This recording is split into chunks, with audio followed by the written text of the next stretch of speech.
கனடாவில் நடைபெற்ற G7 உச்சி மாநாட்டில் பங்கேற்கச் சென்ற பிரதமர் மோடியை அந்நாட்டின் அதிபர் மார்க் கார்னி கைகுலுக்கி உற்சாகமாக வரவேற்றார். கனடாவின் கனனாஸ்கஸ் நகரில் 51வது G7 உச்சி மாநாடு நடைபெற்று வருகிறது. இதில் பங்கேற்பதற்காக அங்கு சென்ற பிரதமர் நரேந்திர மோடிக்கு அந்நாட்டின் பிரதமர் மார்க் கார்னி வரவேற்பு அளித்தார். தொடர்ந்து பல்வேறு உலக நாடுகளின் தலைவர்களை சந்தித்து பேசிய பிரதமர் மோடி அவர்களுடன் பல்வேறு துறை சார்ந்த ஒத்துழைப்புகளை மேற்கொள்வது தொடர்பாக ஆலோசனை மேற்கொண்டார். முன்னதாக G7 உச்சி மாநாட்டில் பங்கேற்ற உலக நாடுகளின் தலைவர்களுடன் பிரதமர் மோடி கூட்டாக புகைப்படம் எடுத்துக்கொண்டார்.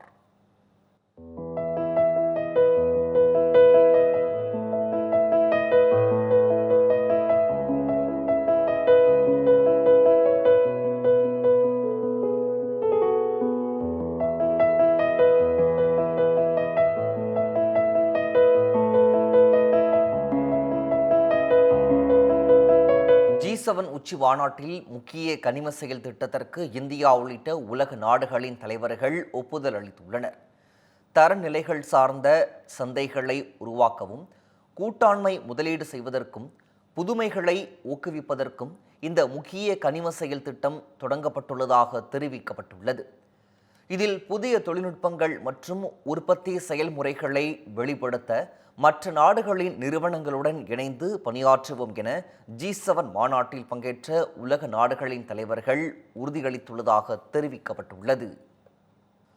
முன்னதாக G7 உச்சி மாநாட்டில் பங்கேற்க வந்திருந்த மெக்சிகோ அதிபர் கிளாடியா ஷின்பாமை சந்தித்து பேசிய பிரதமர் மோடி உலகளாவிய மற்றும் பிராந்திய பிரச்சினைகள் தொடர்பாக இரு நாடுகளிடையே ஒத்துழைப்பை மேற்கொள்வது தொடர்பாக ஆலோசனை மேற்கொண்டார்.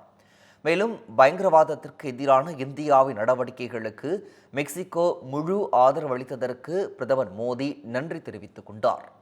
இந்த நிலையில் இந்த சந்திப்பு குறித்து தனது எக்ஸ் தளத்தில் பதிவிட்டுள்ள பிரதமர் மோடி மெக்சிகோவின் முதல் பெண் அதிபராக பொறுப்பேற்றுள்ள கிளாடியா ஷின்பாமுவிற்கு தனது வாழ்த்துக்களை தெரிவித்ததாக குறிப்பிட்டுள்ளார்.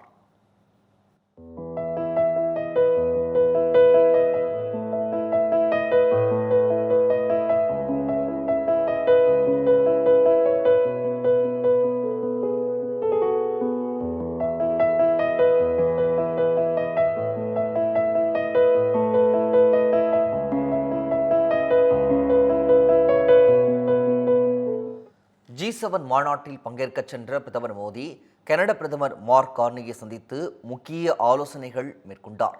அப்போது எரிசக்தி பாதுகாப்பு முதல் செயற்கை நுண்ணறிவின் எதிர்காலம் வரை அனைத்து பிரச்சனைகளையும் ஒன்றாக சமாளிக்க விரும்புவதாக இரு நாட்டு தலைவர்களும் ஒப்புக்கொண்டனர். இந்த சந்திப்பு குறித்து தெரிவித்த வெளியுறவுத்துறை செயலாளர் விக்ரம் மிஸ்ரி இரு நாட்டு தலைவர்களிடையே மிகவும் ஆக்கப்பூர்வமாக இந்த சந்திப்பு நடந்து முடிந்துள்ளதாக தெரிவித்தார். மேலும் இந்த சந்திப்பில் இந்தியா கனடா உறவின் முக்கியத்துவம் குறித்து விவாதிக்கப்பட்டதாகவும் அவர் குறிப்பிட்டார்.